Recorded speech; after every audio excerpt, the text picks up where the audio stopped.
Hasteo salbrum burno kerengsa jaka Rompherjakmani eba Bwtharjakmani patimung abo haino dolai hangkoni long tribuli bwkaseni solenga thanani bising klainai trabon sora amsayo akaisi kirima singsa patimung wngkha koktuman bising saimangkha Rompherjaknai ni Bwsai ni bwtani bwsla Rompherena Thanaphuru Rompherjaknai ni Bwsai Bihikno Bachi Thanaphuru bor chilibaino bokhrogo togui Bwtharjakha hinai koktuman bising saimangkha loglogi Bwsai no solengta sakhamnogo tlangmani yagulo Rompherjakha khulai sakhamnogo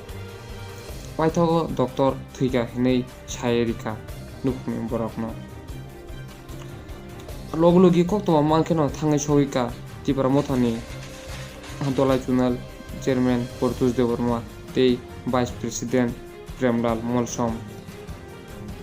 kisamisa subamani yagulo khadomani bisingtui nairagi rohaka nei saimangkha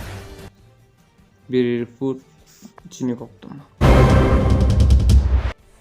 DDS college hospital থেকে আমরা একটা written information পাইছে এই written ইনফরমেশনটা এমন যে অরুণ কুমার ত্রিপুরা তার ভাতিজা তারাবন ছড়া থানা হইছে ছয়লাংটাতে তার কাকারে ঘরে দুকিয়া পূর্ব শত্রুতার জের দরিয়া পিটাপিটি করছে তারপরে থানাতে ইয়াতে আনছে প্রথমে কোলাই ছয়লাংটা হসপিটালে রেফার করছে ওখান থেকে এই আহতের অবস্থা গুরুতর হয় কোলাই হসপিটালে রেফার করছে এবং এখানে নিয়ে আসার পথে এই সুজিত ত্রিপুরা অ্যারেস্ট হয়েছে নি সুজিত ত্রিপুরা এখনো পলাতক যতটুক আমি জানছি থ্রু ওসি ছয়লাংটা পিএসের মাধ্যমে আচ্ছা আচ্ছা এখন স্যার শ্লীলতাহানির একটা মানে চেষ্টা করছিল বা ধর্ষণের চেষ্টা আমি শুনেছি কিন্তু এটা ওই কনসার্ন পিএস ওইটা তদন্ত করবে আচ্ছা আচ্ছা আমিও এখন আমার জোনাল অফিসে আসলাম অফিসে আসার পরে আমি খবর পাইছি যে গতকালকে একটা তারাবনছড়া ছয়লাংটা পিএসের আন্ডারে তারাবনছড়া এসকে পাড়ার একটা পার্টি করে এটা ভিলেজ কমিটি ওইটার আন্ডারে আমরা শুনছি অরুণমালা ত্রিপুরা না অরুণা দেবী ত্রিপুরা দর্শন করার চেষ্টা করেছিল ব্যক্তি ওনাদেরই গ্রামেরই হয় সুজিত ত্রিপুরা নামে এক ব্যক্তি তার সাথে অরুণা দেবীর স্বামী নাম অরুণ ত্রিপুরা ওনাকে আঘাত করেছে আঘাত করার ফলে উনি আজকে সকালে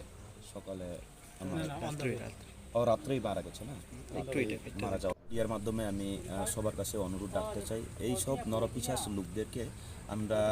প্রশ্রয় দেওয়া উচিত না আমি সকালে এসডিপি সাহেবের সাথেও কথা বলেছি আমাদের ছয়লাংটা পিএসের এসডিপি সাহেবের সাথে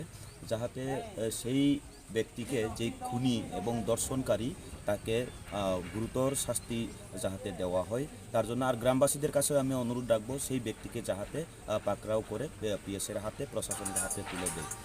আমি সেটাই অনুরোধ রাখবো।